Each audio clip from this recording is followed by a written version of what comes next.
मुझे सर इतना बता दें, वो खान साहब आज कह रहे हैं कि मैं मतलब लोगों को फोन आ रहे हैं अननोन नंबर से। ये तो सर मुस्लिम लीग नून का काम था। वो कहते थे हमारे बंदे तोड़ रहे हैं, ये कर रहे हैं, वो रहे हैं, हिरासा कर रहे हैं, वोट डलवाने के लिए फोन कॉल आ जाते हैं और ये हो जाते हैं। अब इमरान खान साहब कह रहे हैं कि अननोन नंबर से फोन आ रहे हैं।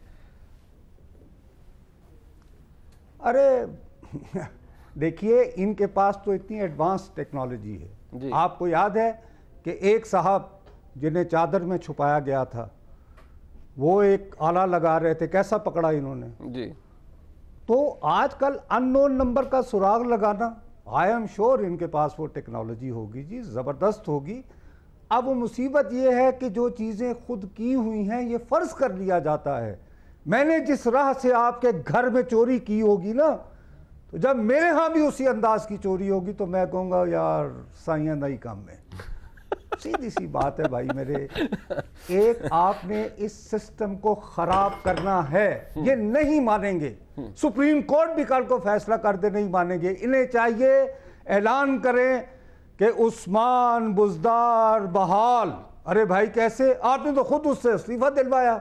लेकिन ये उनका कोई चाहने वाला, खान साहब का कोई मानने वाला, it happens with cult leaders, ये हिस्ट्री में होता है। ठीक, ये वो सियासी जमात के सरबराह नहीं, एक कल्ट लीडर हैं और उनका कहना सर आंखों पे, वरना आप लिफाफे हैं, मैं तो हुई हूँ। मेरे यहाँ एक टोकरी आई थी, वो भी कमबख्त जो है टीवी पे आ गई थी, तो मैं उसकी वजह से अभी तक चाचा टोकरी हूँ।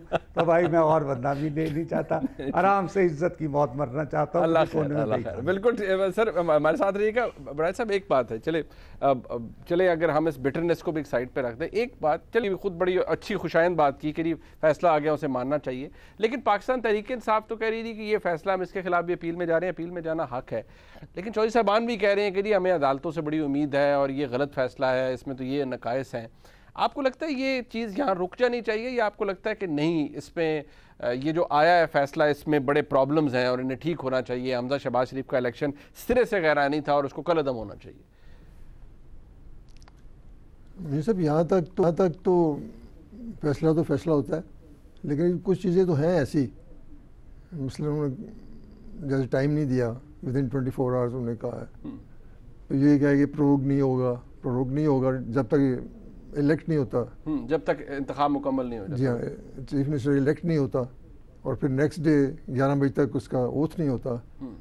तो एक्सपेडाइट किया है, I don't know why, best known to them. तो समझ नहीं आती वजह भी क्या थी इतनी जल्दी। नेपाल में एक डिसीजन कर दिया है तो उसकी इम्प्लीमेंटेशन के लिए उन्होंने। बट सर ये की भी अभी प्रिपेयर्डनेस के वाले कि जब नंबर पूरे या उस पर होमवर्क नहीं था ऑपोजिशन का, इत्तेहादी जमातों का, तो अदालत में गए क्यों? क्योंकि आज ये भी सवाल हो रहा है ना कि ये जिम्मेदारी तो आपकी है कि आपके लोग इधर ही मौजूद रहें।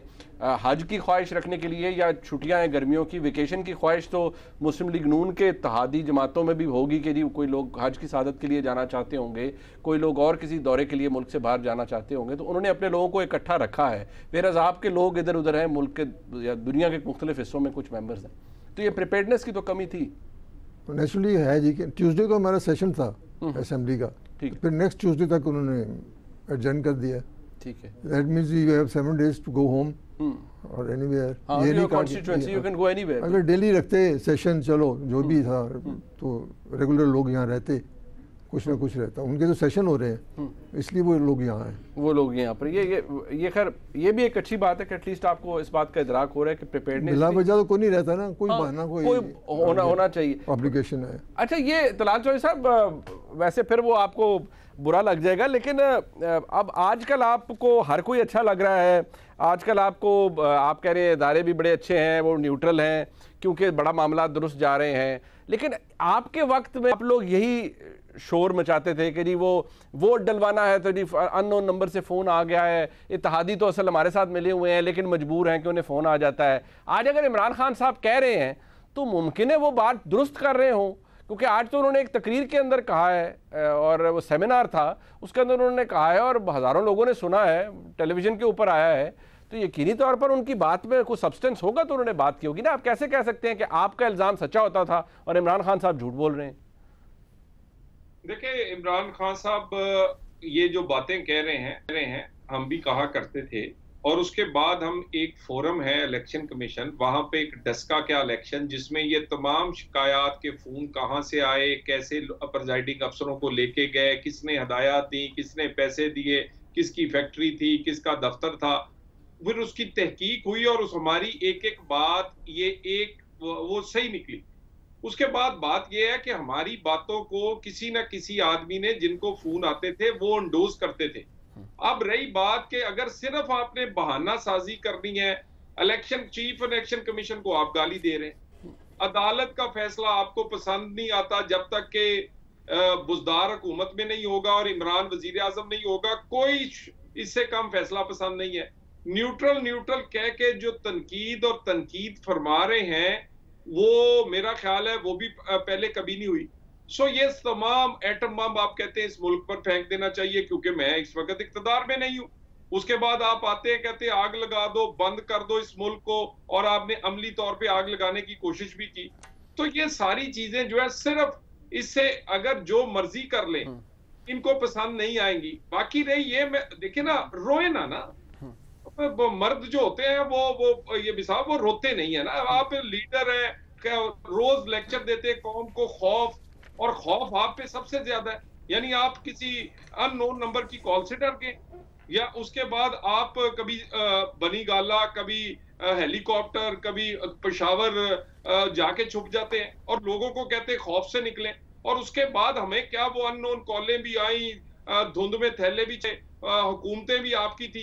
हमने लगातार इलेक्शन जीते हैं, बाई इलेक्शन 1 2 3 नहीं, 1 दर्जन लगातार पंजाब से इलेक्शन और दूसरे सूबों से जीत कर दिखाए हैं। सब कुछ होता था। सो बात यह है कि सिर्फ बहाने से काम नहीं बनेगा। हम देखें ना, एक साइड पर बुजदार है, दूसरी साइड पर हमारा दौर है। आखिर पंजाबी भी तो कोई अकल समझ रखते हैं ना जी, और वापस पूरा पंजाब गोगी नु ते बुजदार नु देनो तो रहे। यकीनन वोट देते हुए लोग सोचेंगे। अच्छा sir, sir towards the very and sir, ये वाकई वोटर जो है फिर वो इतना अक्लमंद है और वही सोचेगा और वही फैसला करेगा, और वोटर ने ये फैसला कर लिया है और आगे भी 17 जुलाई को भी ये फैसला करेगा बाई इलेक्शन में कि उस्मान बुजदार साहब के दौर से ज़्यादा बेहतर दौर आज है। और प्रैक्टिकल रियलिटी तो ये है कि लोड शेडिंग हो रही है, महंगाई है, बहुत से मसाइल हैं आज लोगों को, और आज लोगों को से जब आप बात करें तो वो सरापा एहतजाज है कि नहीं हमारे ऊपर महंगाई का बॉम्ब अलहदा है, लोड शेडिंग का बॉम्ब अलहदा है, फिर भी लोग मुस्लिम लीग नून को वोट देंगे सर? देखिए, अब ये एक अलग बहस हो जाएगी। जो वोटर या आम आदमी होता है ना साहब, वो देखता है हेयर एंड नाउ, उसको लंबी कहानियों में जाने का शौक नहीं होता। अब आप मुस्लिम लीग के दरीना तरीन वोटर, मेरा प्रॉब्लम ये है जी, मैं ज़ात का रिपोर्टर हूँ, मैं उसके अलावा मुझे कुछ आता ही नहीं है। लोगों से मिलते हैं, घूमते हैं, कहते हैं यार अप्रैल तक तो कभी बत्ती नहीं गई सी बहुजी की हो है, जाहिर है। उसके बाद महंगाई का जो अजाब आया है, वो आपकी ये बात सुनने को तैयार नहीं होता आम आदमी, कि साहब बिजली इसलिए कम होती है, आपको 4 महीने पहले गैस का ऑर्डर देना होता है, कोयले को बुक करना होता है, वगैरह वगैरह, आलमी बहरान, रूस, यूक्रेन, ये वो वगैरह वगैरह वगैरह। लेकिन जिस शख्स ने पंजाब में बैठ के वोट देना है, तो साहब वो आज के वो कहेगा यार ये तो 3 महीने हुए ने आए ने, मैं यानी जिसने जो रिवायती तौर पर मुस्लिम लीग को वोट डालता है, मैं उसके नुक्ता नज़र से कह सकता हूँ as a student of electoral politics, तो गुज़श्ता 3.5 साल में जो उस्मान बुजदार साहब के कारहाय नुमाया हैं, उनको भी तो जहन में रखेगा ना।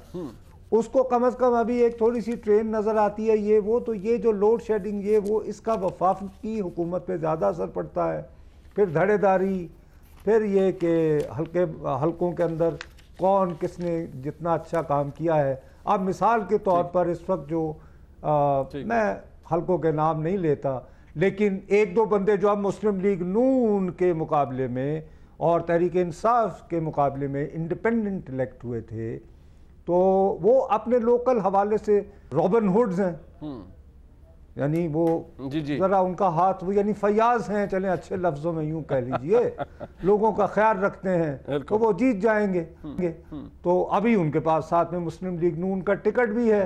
लोग सोचेंगे यार चलो अगर फर्ज करो कि 17 जुलाई अगे थाने को कम शम हो गई, ये वो तो यार ना कोई करा लांगे। तो इस तरह एक जो सिटिंग गवर्नमेंट को जो एज होता है ना, लेकिन जो असल बात जिस पे इन सबको परेशान होना चाहिए, जो ये सियासतदान है जी, कि अगर आपका रिकॉर्ड लोएस्ट टर्नआउट हो इन 20 ज़िमनी इलेक्शंस में, तो सोचिए कि आइंदा इलेक्शन तक, और आप ये देखिए हो क्या रहा है इस मुल्क में, सियासी अमल पे, इंतहाबी अमल पे लोगों का ईमान उठ रहा है, which is very bad. इस मुल्क में इदारों पर लोगों का ईमान उठ रहा है, और ये है जो क्राइसिस जो कि इमरान खान साहब ने क्रिएट किया है, और उसमें वो कामयाब हुए हैं, and they have failed to sell their part of the story.